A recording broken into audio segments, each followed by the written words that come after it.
1 Pedro, capítulo 1. Preâmbulo e saudação.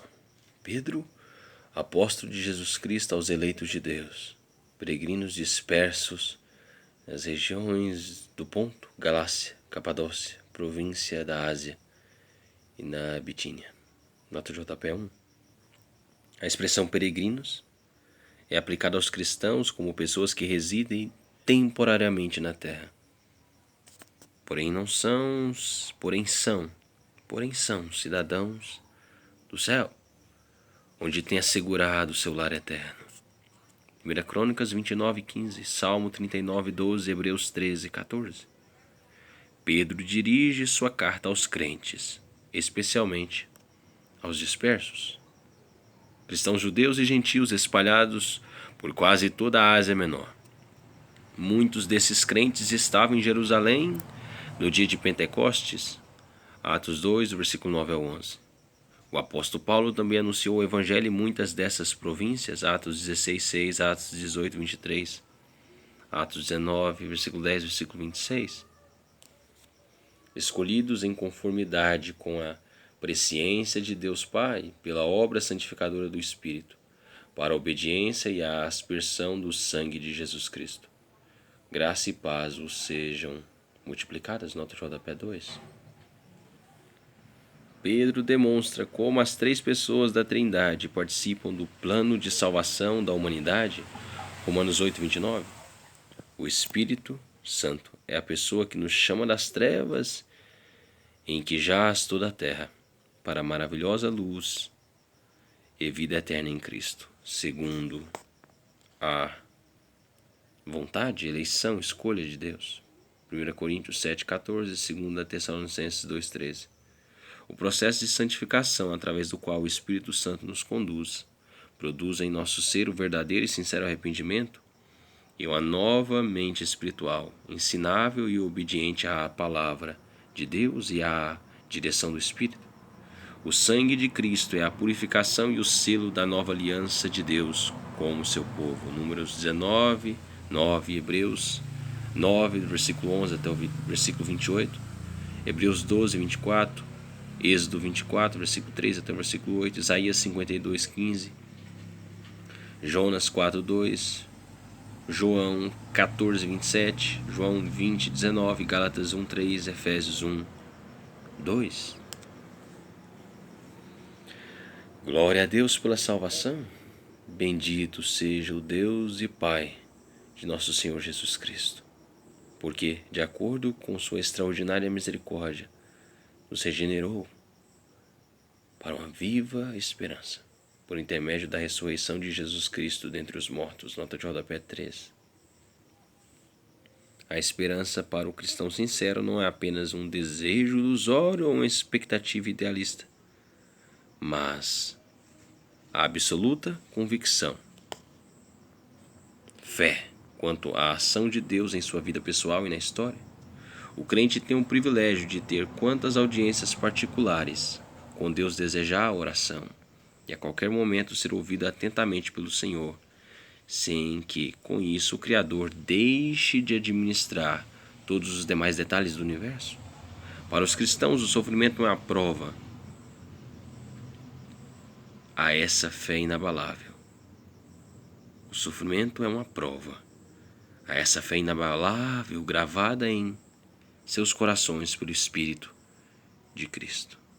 Versículos 6, 13, 21 do capítulo 1 de 1 Pedro. 1 Pedro capítulo 2, versículo 12. 1 Pedro capítulo 2, versículo 18 até o 25. 1 Pedro capítulo 3, versículo 5 até o 18. 1 Pedro capítulo 4, versículo 1, versículo 4, versículo 12 até o versículo 19. 1 Pedro capítulo 5, versículo 1 e do versículo 7 até o versículo 10. Bendito seja o Deus e Pai de nosso Senhor Jesus Cristo, porque de acordo com sua extraordinária misericórdia nos regenerou para uma viva esperança, por intermédio da ressurreição de Jesus Cristo dentre os mortos, para uma herança que jamais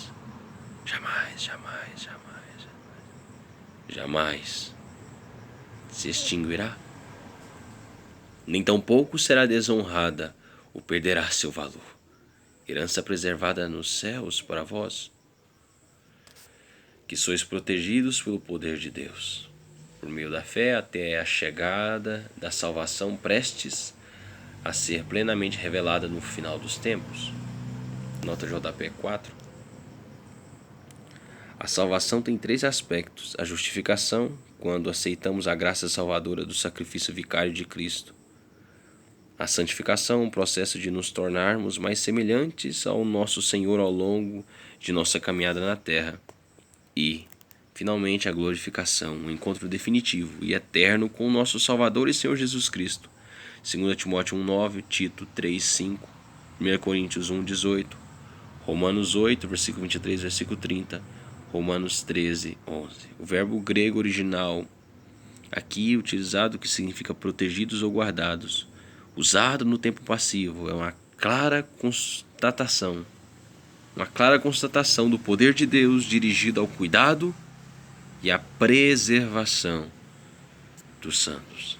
2 Coríntios capítulo 11, versículo 32, Gálatas 3, 23, Filipenses 4, 7.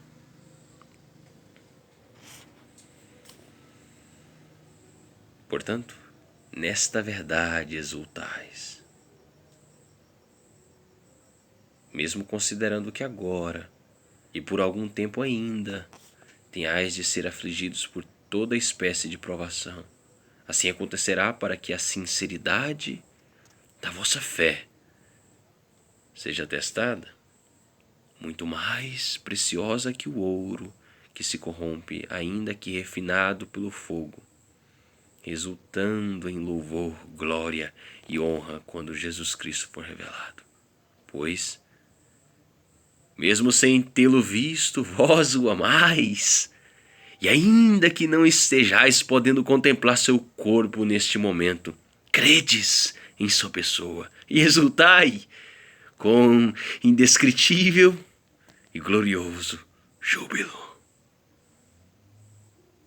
Note o rodapé 5. O próprio Jesus, após sua ressurreição e na presença dos apóstolos, já se havia congratulado as pessoas que no futuro, mesmo sem conhecê-lo pessoalmente, nem terem visto suas obras maravilhosas pela fé, iriam crer em sua pessoa e palavra, convertendo-se de todo o coração a Deus. João 20, 29. Porquanto estáis realizando o alvo da vossa fé, a salvação de todo o vosso ser, nota de rodapé 6.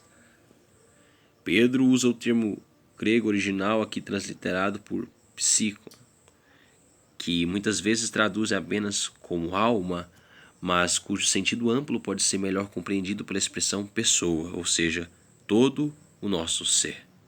Pedro não está excluindo o corpo físico renovado do céu. Esse termo aparece 6 vezes nesta carta: 1 Pedro 1, 22, 1 Pedro 2, 11, 1 Pedro 2, 25, 1 Pedro 3, 20 e 1 Pedro 4, 19. Porque estáis realizando o alvo da vossa fé, a salvação de todo o vosso ser. Foi exatamente a respeito dessa salvação que os profetas indagaram e examinaram, os quais profetizaram acerca da graça a vós outros destinada, buscando conhecer o tempo e as circunstâncias mais oportunas, indicadas pelo Espírito de Cristo, que neles estava, ao comunicar-lhes de antemão os sofrimentos de Cristo, os sofrimentos que Cristo haveria de passar e as glórias que se seguiriam àquelas aflições. Salmo 22, Salmo 24, Isaías 53. Nota de rodapé 7. Pedro refere-se ao Espírito Santo como Espírito de Cristo, porque Cristo o enviou. João 16, 7. E realizou sua obra na terra por meio dele. Lucas 4, 14, versículo 18. Os sofrimentos e aflições vivenciados por Jesus Cristo em sua peregrinação pela terra são ilustração viva dos nossos desafios e provações.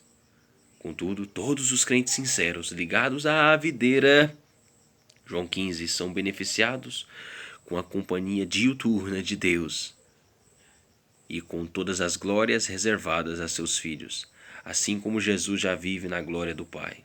O sofrimento passageiro e a glória eterna fazem o tema central desta carta, versículo 18 até o 21 do capítulo 1 de 1 Pedro.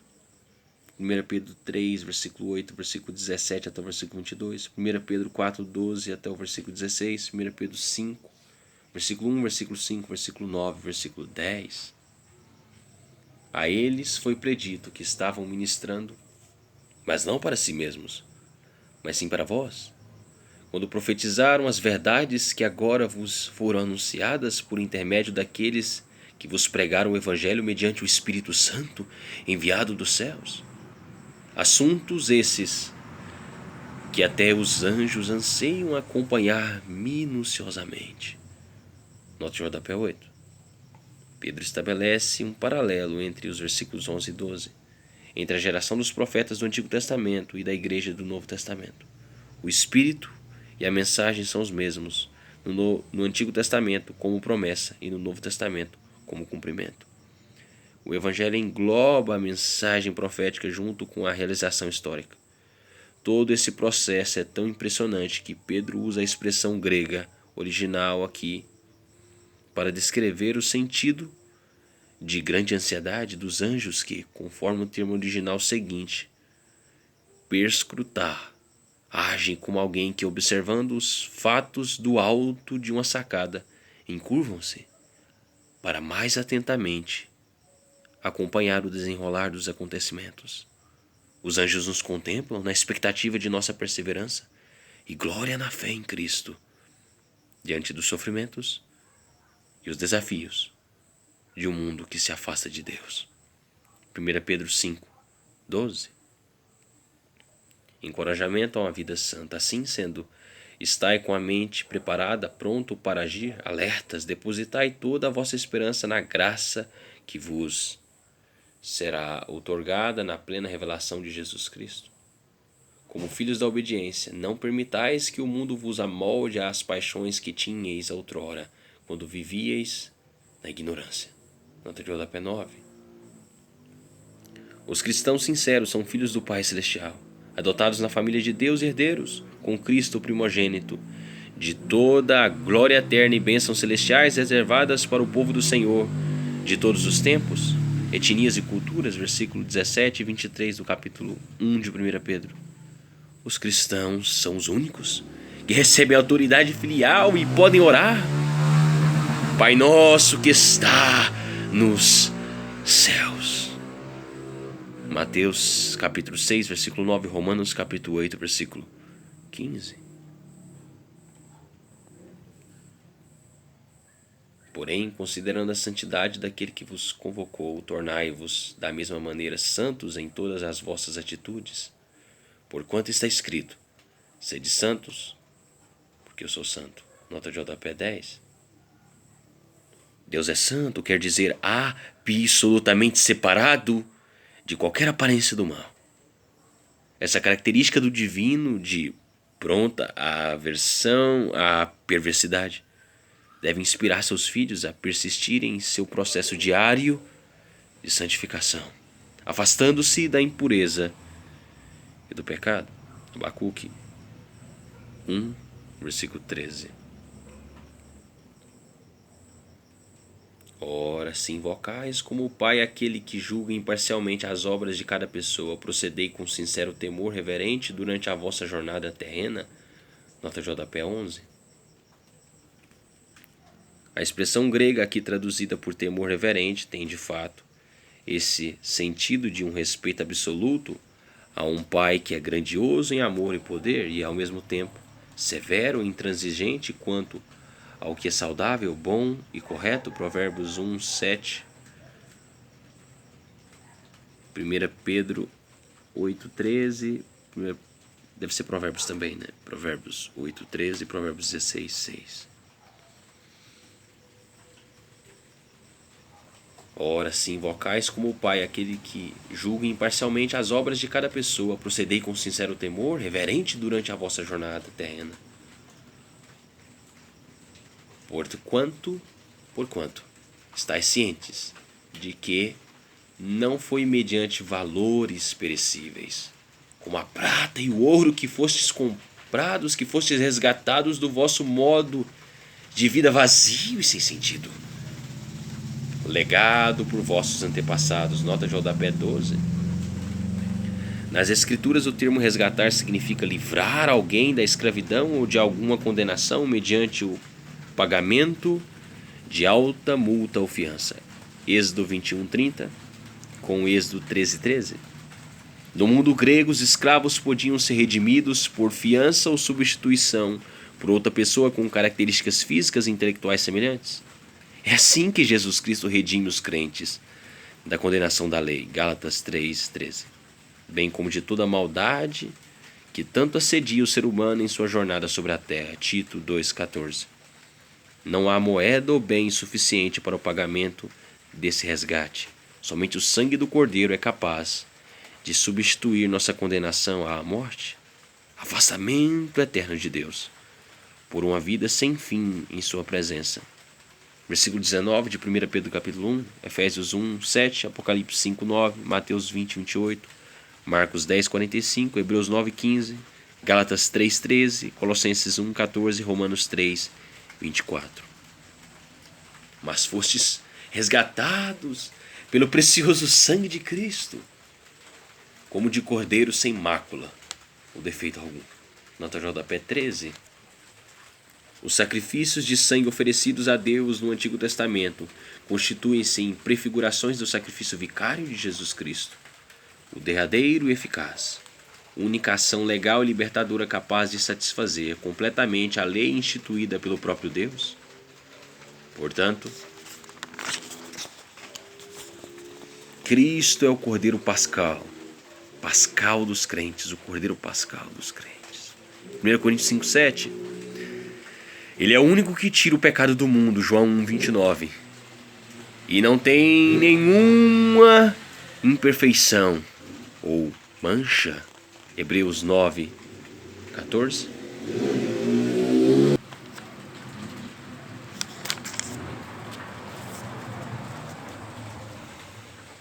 Conhecido de fato antes da criação do mundo, porém revelado nestes últimos tempos em vosso favor. Nota de rodapé 14. O apóstolo Pedro afirma que Cristo estava com Deus desde a fundação do universo, aguardando o desenrolar da história e o momento mais oportuno para revelar seu Filho, como única possibilidade de salvação da humanidade. Atos 2:17, 1 Timóteo 4:1, 2 Timóteo 3:1, Hebreus 1:1, 1 João 2:18. Por intermédio dele, credes em Deus, que o ressuscitou dentre os mortos e o glorificou, de modo que a vossa fé e a esperança estão firmadas em Deus. O exercício do amor cristão.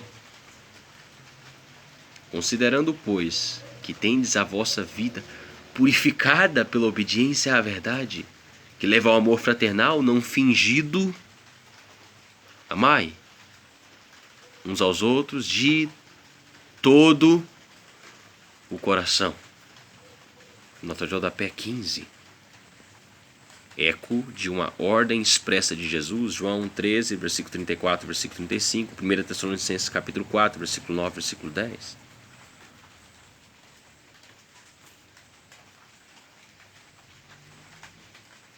Fostes regenerados, não a partir de uma semente perecível, mas imperecível, por meio da palavra de Deus, a qual é viva e operosa por toda a eternidade. Nota de rodapé 16.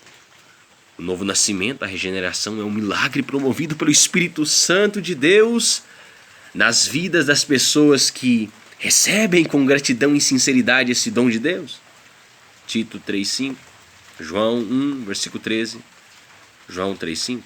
A palavra de Deus é o anúncio do Evangelho, a própria pessoa do Cristo. E conclama o pecador ao arrependimento e à salvação, versículo 25. de 1 Pedro capítulo 1. Tiago 1,18. Neste contexto, a semente é a eterna palavra de Deus, que uma vez pregada jamais volta vazia. Isaías 55, versículo 11, que é incorruptível, não passa, nem se desvanece pela ação do tempo ou qualquer intempérie. Viva, eficaz e perene. Porquanto todo ser humano é como a relva, e toda a sua glória é como a flor da relva. A relva murcha, e cai a sua flor, nota de rodapé 17, mas a palavra do Senhor permanece para sempre, e essa é a palavra que vos foi evangelizada. Pedro usa a palavra grega original doxa, glória, para revelar poeticamente o estado frágil, temporário e passageiro de tudo aquilo que uma pessoa possa ostentar e se orgulhar. Isaías 40, versículo 6 até o versículo 8. Entretanto, aqueles que confiam na palavra de Deus conhecem seus limites e a graça de Deus que os sustenta todos os dias. Como os lírios do campo, Mateus capítulo 6, versículo 28, versículo 29. Os crentes são como as mais belas e perfumadas flores, quanto mais esmagados pelo mundo e provados, mais exalam o bom perfume de Cristo, 2 Coríntios 2,15. A palavra que deu origem a tudo, que é a própria pessoa do Cristo, João capítulo 1, do versículo 1 ao 3. Também jamais se desvanecerá ou ofuscará sua glória excelsa. Mateus capítulo 24, versículo 35. Se Deus quiser, amanhã, capítulo 2 de 1 Pedro. Feito limpa, só lhe deu glória. Deus abençoe você e sua família. Tenha todos uma ótima noite. Em paz me deito, logo pego no sono, porque só tu, Senhor, me fazes dormir em segurança. Amém. Deus é bom.